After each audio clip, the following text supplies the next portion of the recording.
Hello friends, वंडरवर्ड channel में आप सभी का स्वागत है। आज मैं आपके लिए लेकर आई हूँ क्लास 7th की 5th यूनिट का पार्ट 2। कल मैंने आपको आधी यूनिट एक्सप्लेन की थी, आज मैं इसका आधा पार्ट एक्सप्लेन करूँगी। तो आज के टॉपिक में पहला है profit and loss. Profit and loss हम कैसे समझेंगे? प्रॉफिट एंड लॉस समझने के लिए सबसे पहले हमें समझना होगा कॉस्ट क्या होती है। कॉस्ट किसी भी वस्तु की कीमत होती है, किसी भी आइटम की वैल्यू जो है, जो हमें खरीदने के लिए देनी पड़ी है, वो उसकी कॉस्ट होती है। कैसे? फॉर एग्ज़ाम्पल, मैंने एक पेन, ये जो मेरे हाथ में मार्कर है, ये मैंने ख़रीदा 10 रुपये में। ओके, तो ये 10 रुपये मेरे लिए कॉस्ट हो गई। अब अगर मैं शॉपकीपर हूँ, मुझे इसे बेचना है, तो मेरे लिए ये क्या हो गई? कॉस्ट हो गई 10 रुपीज़। अब मैंने अगर इसको बेचा, कितने में बेचा? सपोज़ 20 रुपीज़ में बेचा, तो ये मेरे लिए क्या हो जाएगी? Selling price. क्यों? क्योंकि मैंने इतने में बेचा। अब देखिए, मेरे को ये मार्कर पड़ा था 10 रुपीज़ का, मैंने इसको सेल किया 20 रुपीज़ में, तो मैंने 10 रुपीज़ प्रॉफिट कमाया।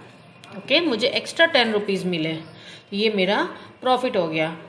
अगर मैंने ये मार्कर 10 के खरीद के 20 की जगह 5 रुपये में बेचा होता, 5 रुपीज़ में, तो भाई 10 रुपये में तो मैंने ख़रीदा है और बेचा 5 रुपये में, तो मेरे को 5 रुपये का लॉस होता। क्यों? क्योंकि मेरी खुद की खरीदने की कीमत भी नहीं निकली, मैंने 5 रुपये लॉस में उसको बेचा।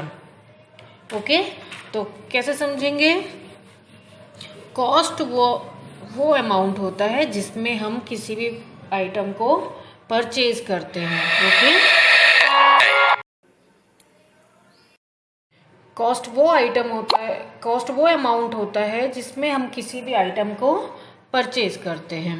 ओके, अब ये हो गई अपनी cost, for example 10 rupees. Profit क्या होता है? पहले सेल समझ लीजिए। सेल अमाउंट क्या होता है? जिसमें हम सेल करते हैं, जिस अमाउंट में हम बेचते हैं, यहाँ पे हम 20 रुपीज़ लिख देते हैं। अब प्रॉफिट क्या होता है? Sale amount minus cost amount, या इसको सेल प्राइस बोलिए तो आप ज़्यादा इजी से समझेंगे। Sale price. Okay, sale price minus cost price equals to profit. ठीक है, अब सेल प्राइस को अपन शॉर्टकट में SP लिख सकते हैं, सेल प्राइस माइनस CP, ये क्या हो गया? Profit. Okay, profit equals to SP minus CP। ठीक, SP अपने पास क्या है? 20 रुपीज़। CP कितना है? 10 रुपीज़। कितना आया? 10 रुपीज़। ये अपना प्रॉफिट हो गया। ओके, अब अगर कहते हैं कि इसका, अच्छा एक चीज़ और समझिए, ये तो आपको समझ में आ गया कि ज़्यादा आएगा तो प्रॉफिट होगा, कम आएगा तो ज़्यादा में बेचेंगे तो प्रॉफिट होगा, कम में बेचेंगे तो लॉस होगा। इसको कैसे मेंशन करेंगे? अगर कॉस्ट प्राइस मतलब CP बड़ा है सेलिंग प्राइस से, SP से, तो क्या होगा हमें? अब याद करिए, कॉस्ट प्राइस अगर सेलिंग प्राइस से ज़्यादा है तो लॉस होगा। क्यों? क्योंकि हमने 10 रुपये का ख़रीदा और 5 रुपये में बेचा। ठीक, इसके अपोजिट अगर कॉस्ट प्राइस छोटा है सेलिंग प्राइस से, तो हमें क्या होगा? प्रॉफिट होगा। क्यों? क्योंकि 10 रुपये का ख़रीदा है और 20 रुपये का बेचा है। ठीक है, तो ये प्रॉफिट होगा। ये आप याद करके रखना कि कॉस्ट प्राइस अगर बड़ा है सेलिंग प्राइस से तो लॉस होगा, और अगर कॉस्ट प्राइस छोटा है सेलिंग प्राइस से तो प्रॉफिट होगा। ठीक है, नेक्स्ट अपन चलते हैं। अपने को क्वेश्चन कई बार तो ऐसा आएगा कि प्रॉफिट कितना हो रहा है निकालिए, लॉस कितना हो रहा है निकालिए, या पूछेगा कि प्रॉफिट हो रहा है क्या या लॉस हो रहा है क्या, ये अपन को निकाल कर बताना होगा। तो अपन सिंपल इसी फॉर्मूले में रखेंगे। अगर कॉस्ट प्राइस ज़्यादा है तो लॉस है, सेलिंग प्राइस ज़्यादा है तो प्रॉफिट है। अब आता है कि प्रॉफिट परसेंटेज निकालिए या लॉस परसेंटेज निकालिए। तो लॉस परसेंटेज निकालने के लिए क्या है? लॉस परसेंटेज बराबर equals to CP minus SP upon CP, या इसको शॉर्टकट में कहें कि प्रॉफिट अपॉन CP, यहाँ 100 है, इंटू 100 लगा देंगे तो परसेंटेज आ जाएगा। अगर 100 नहीं लगाएंगे तो परसेंटेज नहीं आएगा, है ना। तो CP माइनस SP, मतलब इसको अगर ऐसा लिखना चाहें कि loss percentage equals to loss upon CP into 100। ठीक है, लॉस में क्या होगा, लॉस में CP माइनस SP अपॉन 100। ठीक है, ओके। अब अगर प्रॉफिट परसेंटेज कह रहा है तो प्रॉफिट परसेंटेज में क्या हो जाएगा, प्रॉफिट इंटू अपॉन, अच्छा यहाँ पर CP है तो आप ये मत करिएगा कि प्रॉफिट परसेंटेज में नीचे SP हो जाएगा, बिल्कुल नहीं, CP दोनों में रहेगा। केवल डिफरेंस कहाँ आएगा, ऊपर लॉस परसेंटेज में ऊपर लॉस लिखेंगे और प्रॉफिट परसेंटेज में ऊपर प्रॉफिट लिखेंगे, बाकी सेम है। और पूरे में इंटू 100, क्योंकि परसेंटेज निकालना है। ठीक, अब अगर किसी ने बोल दिया कि लॉस परसेंटेज निकालिए, अगर आपका प्रॉफिट 20 रुपये है तो, ठीक, प्रॉफिट परसेंटेज निकालना है तो क्या आ जाएगा, और कॉस्ट हमारी है 10 रुपये, यही था।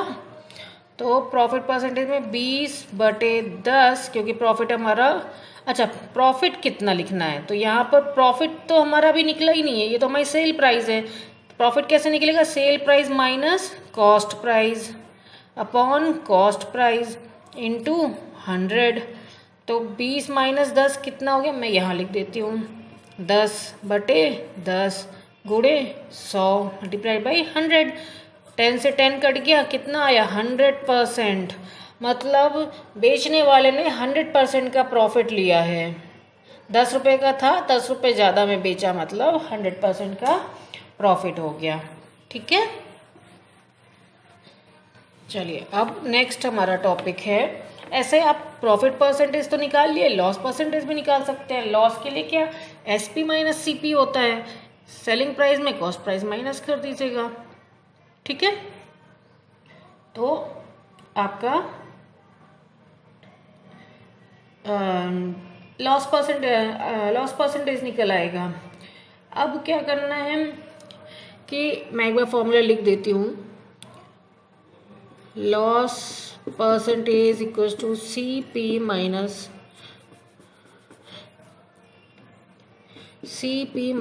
SP upon CP into 100। Profit percentage SP minus CP, ये प्रॉफिट होता है, अपॉन CP इंटू 100। ठीक है, चलिए अब अगला है अपना सिंपल इंटरेस्ट। अगला टॉपिक क्या है, सिंपल इंटरेस्ट। सिंपल इंटरेस्ट समझने के लिए सबसे पहले हमें समझना पड़ेगा सिंपल इंटरेस्ट। बोरो वर्ड क्या होता है, बोरोइंग मनी। बोरोइंग मनी का मतलब होता है, बोरो मतलब होता है उधार लेना। जब हम कभी किसी से पैसा एक्स्ट्रा मनी लेते हैं अपने किसी काम के लिए, तो वो बोरो करना कहलाता है। फॉर एग्जांपल, अगर हमें कार खरीदनी है तो एक कार के लिए अगर हमने कार के लिए किसी से एक छोटा अमाउंट लेते हैं, 20,000 किसी से बोरो किया, तो ये हमारे लिए बोरोइंग मनी हो जाएगा। अब देने वाला व्यक्ति हमें एक कंडीशन के साथ पैसे देता है कि आप कितने भी समय बाद वापस करो, आपको पर ईयर के हिसाब से 5% इंटरेस्ट देना पड़ेगा। मतलब आप 1 साल बाद अगर पैसा रिटर्न कर रहे हो तो आपको 1 साल का 5% ब्याज देना होगा। अब वो इंटरेस्ट जो होगा 20%, 20,000 का 5% इंटरेस्ट कितना होगा, वो आपको देना होगा। ठीक है, अब 20,000 का 5% कैसे निकालेंगे, वो अपन देखेंगे कि भाई इंटरेस्ट कितना बन रहा है। अब यहाँ एक क्वेश्चन समझते हैं, पहले फॉर्मूला देखते हैं। सिंपल इंटरेस्ट कहलाता है ये इंटरेस्ट, जिस इंटरेस्ट के हिसाब से कि भाई कितना पैसा देना है। अब इसमें कुछ टर्म्स होते हैं, जैसा पहला टर्म होता है प्रिंसिपल अमाउंट। ठीक है, प्रिंसिपल अमाउंट वह अमाउंट होती है जो हम बोरो करते हैं। मतलब जैसे उसने 20,000 मांगा तो ये 20,000 अमाउंट उसका प्रिंसिपल अमाउंट हो गया। ठीक, इसमें सेकंड आता है रेट, किस दर से, किस रेट से आप अमाउंट बोरो कर रहे हो। तो यहाँ अपन ने लिया 5%। टाइम, टाइम कितने समय के लिए आपने पैसे लिए, तो मैंने यहाँ मान लीजिए लिया 2 ईयर के लिए। ठीक है, अब आता है इंटरेस्ट। इंटरेस्ट क्या होता है, वो एक्स्ट्रा मनी जो आप साल भर के बाद दोगे। भाई 20,000 लिया वो तो देना ही है, इसके अलावा एक्स्ट्रा मनी जो आप दोगे वो आपका इंटरेस्ट कहलाएगा। इसके बाद क्या आता है अमाउंट। अब अमाउंट और प्रिंसिपल अमाउंट में कंफ्यूज होने की ज़रूरत नहीं है। क्यों? क्योंकि प्रिंसिपल अमाउंट जो वर्ड है वो आपने पैसा जितना बोरो किया है वो है, और अमाउंट क्या होता है, अमाउंट होता है प्रिंसिपल अमाउंट प्लस इंटरेस्ट। मतलब टोटल, अगर आपने 2 साल के बाद 25,000 रुपये दिए तो ये आपका अमाउंट हो जाएगा। 20,000 आपका प्रिंसिपल अमाउंट और 5,000 आपका इंटरेस्ट, तो ये आपका अमाउंट हो गया। अब सिंपल इंटरेस्ट निकालने का फॉर्मूला क्या होता है, P into R into time upon 100। सारा डेटा आपके पास है। कैसे? सिंपल इंटरेस्ट तो निकालना है। P क्या है, प्रिंसिपल 20,000। R क्या है, रेट है ना, 5%। 5, टाइम क्या है 2 ईयर, 2 अपॉन 100।